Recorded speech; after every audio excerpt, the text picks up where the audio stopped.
și bine v-am găsit la un nou vlog. Așa cum ați văzut probabil din titlu, astăzi vin în fața voastră cu un haul de cumpărături. Pentru că în ultima perioadă am tot intrat prin magazine pentru că a fost sezonul de reduceri sau am făcut un pic de research așa online pentru că la începutul anului mi-am făcut o listă de cumpărături cu articole esențiale pe care mi le doresc în garderobă. Am zis să vin în fața voastră să vă arăt și vouă ce am găsit prin magazine, iar pentru articolele care mai sunt încă disponibile o să vă las link-uri în descriere și pentru cele care nu mai sunt disponibile sau pe care le-am luat din magazine precum Pepco, o să vă las aici prețurile pe ecran și sper să le mai găsiți și voi în magazinele fizice. Pentru că tot am spus de Pepco și am în mână această cănuță minunată de ceai, primul articol din acest haul este această cănuță minunată pe care eu am găsit-o, sper că o vedeți bine acolo, pe care eu am găsit-o în Pepco. Este o cănuță superbă care a fost pusă așa pe internet și toată lumea a fugit în magazine să o cumpere. Recunosc că și eu am fost influențată de story-urile pe care le-am văzut la ei pe pagina de Instagram, însă este superbă și mi se pare că strigă așa primăvară, plus că eu sunt mare fan la lele.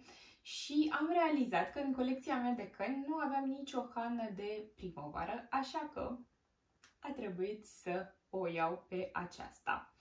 Iar o să o pun aici. Sper să nu vărs ceaiul. Ia să vedem. Hai să o punem așa să fie mai... să arate drăguț acolo în fundal. Iar din aceeași colecție, pentru că cei de la Pepco au adus o nouă colecție și anume Spring Nostalgia Collection, am luat și această farfurioară. M-am gândit că va arăta foarte bine împreună cu această cănuță. Mă gândesc să pun așa niște fursecuri și a avut și un preț foarte bun, a fost doar 10 lei. Iar din aceeași colecție am luat și acest ceas vintage. Să vi-l arăt așa, sper să îl vedeți bine. Mi-a plăcut foarte mult pentru că are touch-ul acesta de vintage și a avut un preț super bun, 21 de lei, mi se pare un preț foarte bun pentru un ceas și mă gândesc că va arăta foarte bine la mine în living. Pentru că am început cu Pepco, zic să și continuăm. În colecția de grădină au adus foarte multe lucruri drăguțe, însă eu m-am limitat la acest pitic drăgălaș pe care o să-l pun în grădină și arată foarte cute. Sincer m-a fascinat nasul acesta roz și sunt sigură că va arăta foarte bine, plus că și acesta a avut un preț foarte bun, dar vă las, așa cum am spus, prețurile aici pe ecran. Tot din colecția de grădină, avem aici un bol, am găsit și acest ghiveci minunat. Zic minunat pentru că este un ghiveci dublu care se poate îngăța de balcon, de gard, de, nu știu, de o bancă, de exemplu, sau pur și simplu de un suport de flori.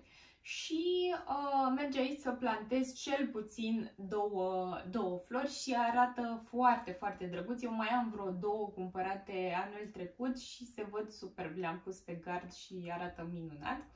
Și mai avem nevoie de unul pentru că se vând foarte repede, iar anul trecut am prins ultimele două bucăți și mă bucur că anul acesta l-am regăsit în aceeași culoare pentru a completa gardul. De-abia aștept, sincer, să vină primăvara și să pot să plantez lucruri în grădină. Cred că atât am luat din colecția de grădină, însă cei de la Pepco aveau și o colecție impresionantă de accesorii de sport, de fitness și am luat de la ei, sper că nu vă fuși foarte tare, aceste slidere care ajută la exerciții mai dificile pentru abdomen și așa cum am spus în... Gata, sfârșitul. Așa cum am spus în videoclipul anterior, eu fac sport acasă și mă ajută să am diferite accesorii pentru exercițiile mai dificile. Și pentru că am făcut așa un check la finalul anului trecut și am realizat că aveam câteva accesorii care s-au deteriorat, am decis să iau și acest set de elastice. Sunt, cred că, 4 elastice cu care poți să faci diferite exerciții, atât pentru membrele inferioare cât și pentru membrele superioare și trunchi. Și sunt foarte, foarte folositoare și acestea au avut un preț foarte bun. Iar pentru motivație, pentru că la finalul exercițiilor îmi place să am așa un moment de meditație, am luat aceste fitness cards. Practic sunt 15 cărți, ia să vedem dacă reușesc, pentru că le-am desfăcut deja, să mă uit un pic la ele. Sunt 15 cărticele cu câteva poziții de yoga pe care eu ce fac? Le amestec și la final de exercițiu, de antrenament, iau practic 3 cărți de aici și în funcție de ce mi-arată ele, practic mă relaxez cu câteva poziții de yoga. Le-am pus invers, îmi pare rău. De fapt nu, una era invers. Așa, gata. Eu zic că sunt foarte drăguțe și dacă, nu știu, vă căutați așa motivație, eu zic că merită. Nu sunt un must, dar dacă vreți să vă răsfățați așa la final de antrenament cu ceva mai interactiv, eu zic că merită și acestea au avut un preț foarte, foarte bun. Pe partea aceasta de accesorii de fitness am încheiat, am luat doar câteva lucruri pe care eu nu le aveam deja în colecția mea, să zic așa, de accesorii de fitness, însă am descoperit câteva accesorii de casă. Aveam nevoie de 3 pernuțe pentru încolțare de bucătărie și le-am ales pe acestea. De fapt le-am customizat eu, pot să spun, pentru că am luat fața de pernă separat și perna în sine separat. Le-am păstrat aici ca să vă arăt cum veneau. Perna în sine a fost 10 lei, iar fața de pernă a fost, ia să vedem, tot 10 lei. Deci pentru o pernă am plătit 20 de lei. Mi se pare un preț foarte, foarte bun și, sincer, pentru că eu o să le pun în bucătărie, mă ajută... Da, mama! Imediat! Imediat! Avem o pisică care stă aici la ușă și își dorește să intre peste noi. Pentru că eu o să le pun în bucătărie, mă ajută să fie practic fața de pernă separat pentru a o putea spăla mult, mult mai ușor. Tot în această categorie de accesorii de casă am găsit aceste rame super, super drăguțe, care mie îmi plac foarte, foarte mult. Practic avem o ramă mare care are înăuntru acest separator de poze, iar tu aici poți să pui, cred că 4 poze din acestea format clasic 10x15 și va arăta foarte, foarte drăguț pentru că acest separator practic aranjează mult mai bine pozele și acestea au avut un preț foarte bun, 13 lei bucata, așa că am achiziționat 4 rame din acestea pentru că îmi doresc să fac un perete cu poze și m-am gândit că vor arăta foarte, foarte bine, fiind așa în acest template foarte, foarte drăguț. Așa cum vă povesteam în videoclipurile anterioare, urmează să avem câteva vacanțe și m-am gândit să-mi achiziționez un bloc de desen din acesta micuț, format A6, care are 100 de file, cred? Nu, 96 de file. Și m-am gândit că va fi foarte, foarte drăguț să surprind câteva peisaje și să le iau cu mine acasă în acest bloc de desen. Mai ales că recent mi-am achiziționat de la Lidl câteva creioane de apă și cred că această combinație mă va ajuta să-mi îndeplinesc această dorință și plus că a avut un preț foarte bun și este și ușor de transportat. Fiind format A6, este cât un telefon, poți să-l iei cu tine oriunde. Iar pentru cei ce au copii sau au prieteni care au copii sau nepoței și așa mai departe, am câteva idei de cadouri. În Pepco am găsit acest English Learning Machine. Practic este un mic roboțel care, atunci când tu inserezi un cartonaș și apeși pe butonul de aici din mijloc, îți spune cum se numește obiectul respectiv. De exemplu, dacă tu pui aici cartonașul cu cireașă, roboțelul o să spună Sherry. Mi se pare foarte tare și cred că e important să mai ținem copiii departe de ecrane, iar jucăriile interactive de genul acesta cred că ajută la lucrul acesta. Plus, ce am descoperit eu este că toți copilașii sunt atrași de activități și am găsit în Pepco aceste două cărți super drăguțe cu activități. Fiecare cărțulie are, cred că, 224 de pagini de activități. Și pentru copii mi se par potrivite. Aceștia pot să realizeze atât singuri cât și împreună cu părinții sau cu prietenii, de ce nu, aceste activități. Și mi se par niște variante superbe pentru a înlocui timpul petrecut pe telefon.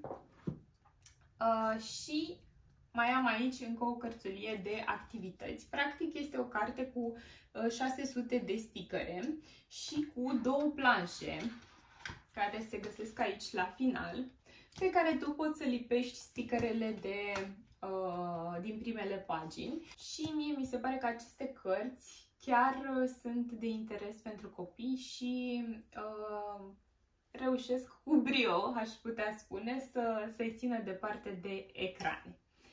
Cam atât din Pepco, cred că asta este tot. În drumul meu spre Pepco m-am oprit și până în Teddy și am achiziționat două articole, pentru că mai avem puțin și ajungem în perioada Paștelui. M-am gândit să achiziționez aceste două articole. Aici avem un iepuraș din lemn și aici avem un iepuraș din ceramică.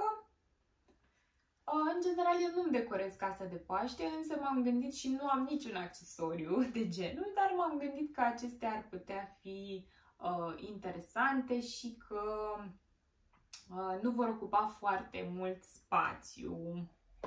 Cam atât și din Teddy, iar acum o să trecem la Sinsei, pentru că din Sinsei am cele mai multe articole și o să vă arăt mai întâi ce am găsit la categoria de Home și după o să trecem la articolele vestimentare.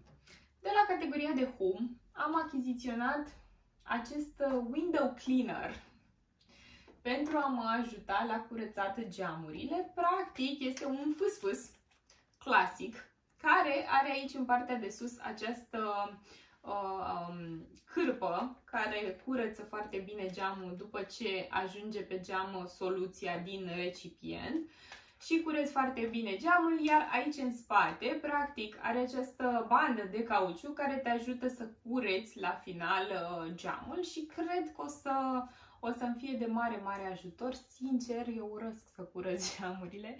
Mi se pare că e o sarcină foarte, foarte grea și care ocupă foarte mult timp și de aceea caut variante care să-mi ușureze munca și sper să fie un accesoriu folositor. Pe partea aceasta de accesorii de casă, trebuie să menționez și acest accesoriu, deși nu era neapărat necesar. În fiecare an mă uitam în pozele de pe Instagram și vedeam practic aceste căsuțe. O să scot doar vreo două, dar ele sunt la set de 4, care aveau aici lumânări din acestea înalte și pe masă erau puse așa una lângă cealaltă și dădeau un vibe foarte, foarte cozy. Avem și un 4 aici.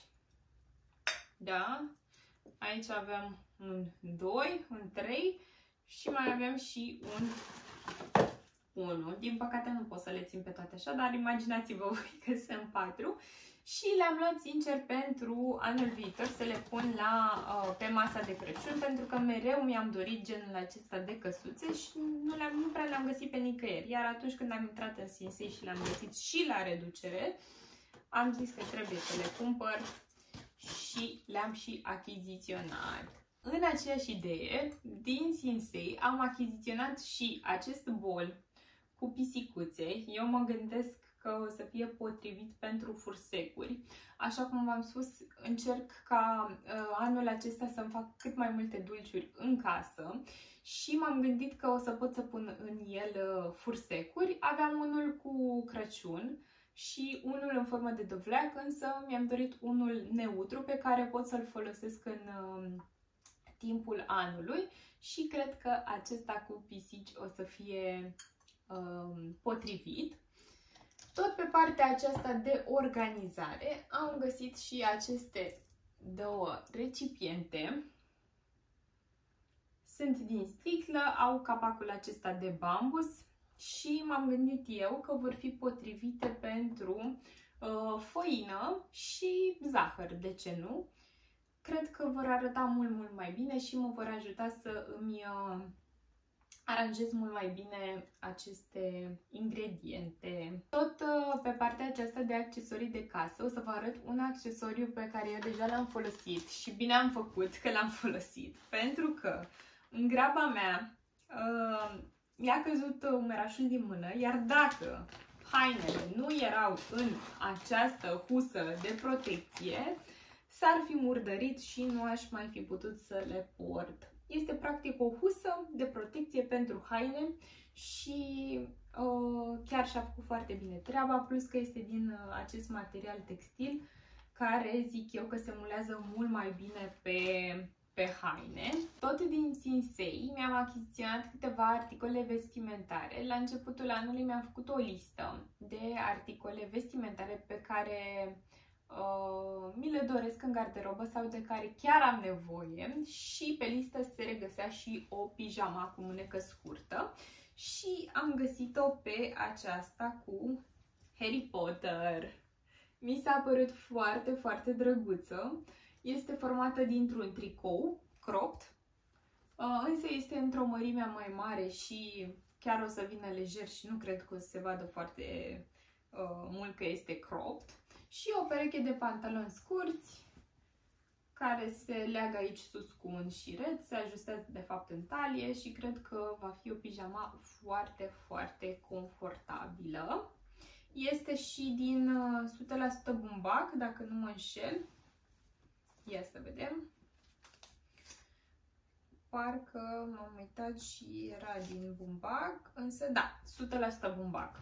Am o mare grijă atunci când îmi aleg pijamalele să fie 100% din bumbac, pentru că nu vreau să stau cu plasticul pe mine, mai ales vara. Am găsit în Pepco, ei au și o colecție de Valentine's foarte drăguță și era o pijamăluță compusă din 2 piese, care mi-amintea puțin așa de pijamaua de la Victoria's Secret, însă era din poliester și de ce ai vrea să cumperi așa ceva? Așa că, sfat, atunci când alegeți pijamalele, îndreptați-vă către materiale cât de cât naturale. Așa cum vă ziceam, la începutul anului mi-am făcut o listă și am realizat că am nevoie de câteva basic-uri, iar din Sinsei mi-am achiziționat câteva topuri din acestea, sau maiuri de corp, eu le zic, pe care eu le iau pe dedesubtul anumitor, nu știu, plovăre sau vara, de ce nu le port chiar și sub cămăși. Îmi place să port un maieu și cămașa să fie descheiată aici în față, mi se pare un look destul de casual așa, însă cămașa oferă și așa un touch de office. Am luat un maieu din acesta alb și 3 bejulii. Așa arată. Se pot ajusta foarte ușor aici, în cazul în care vrei să fie scurtă sau mai lungă breteluța și sunt din, eu cred că 95% bumbac. Ia să vedem. Da, 95% bumbac, 5% elastan. Trebuia să se întindă un pic pentru a stimula pe corp, însă mi se pare o combinație reușită. Deci am luat unul pe alb și 3 pe culoarea aceasta de beige. Tot pe lista de articole necesare pentru 2025 se regăseau și 3 cămăși și am achiziționat-o pe aceasta albă. Este din bumbac și am luat într-o mărime ușor mai mare, este M, pentru că îmi place să vină mai larg pe mine. Mi se pare că dă așa o notă de eleganță, să, nu știu, nu te strângă efectiv hainele. Și îmi place de multe ori să port articole mai baggy, așa că am luat-o pe aceasta albă.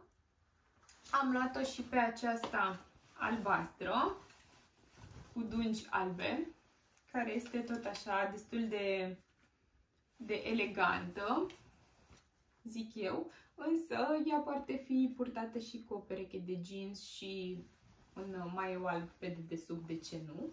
Nu neapărat în combinație cu un sacou. Am achiziționat-o și pe aceasta, care are niște dungi un pic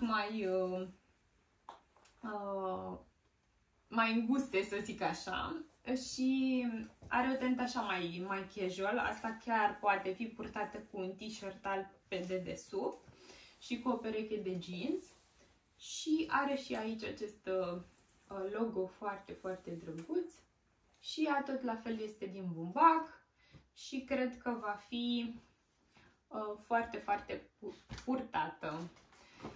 Și, bineînțeles că trebuia să-mi fac și o plăcere vinovată. Atunci când căutam cămașă albă, am găsit-o și pe aceasta. Este practic o cămașă albă care are gulerul aici în partea de sus, plin de perluțe.